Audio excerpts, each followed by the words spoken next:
In the town of Waynesboro, Virginia, there is a heap of public street art, murals, and graffiti.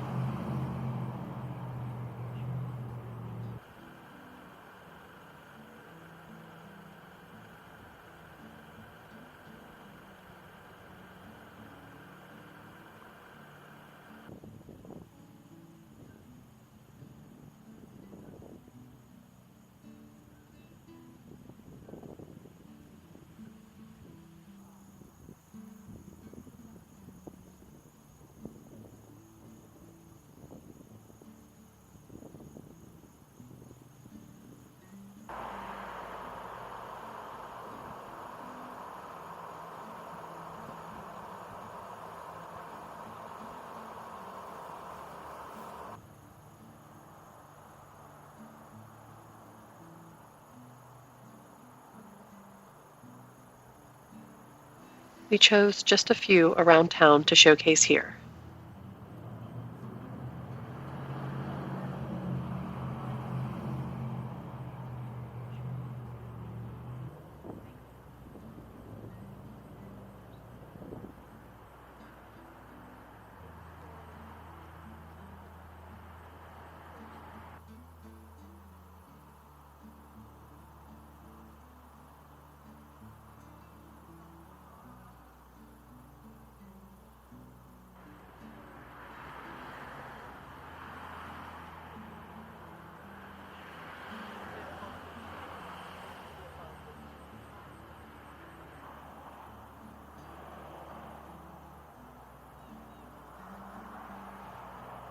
See the links below for the Town of Waynesboro's downtown mural page, which says where a few more murals can be found, a link to one of the artists, Niels Westergaard's page, and consider clicking the like button if you enjoyed exploring with us here at VR Virtual Studio.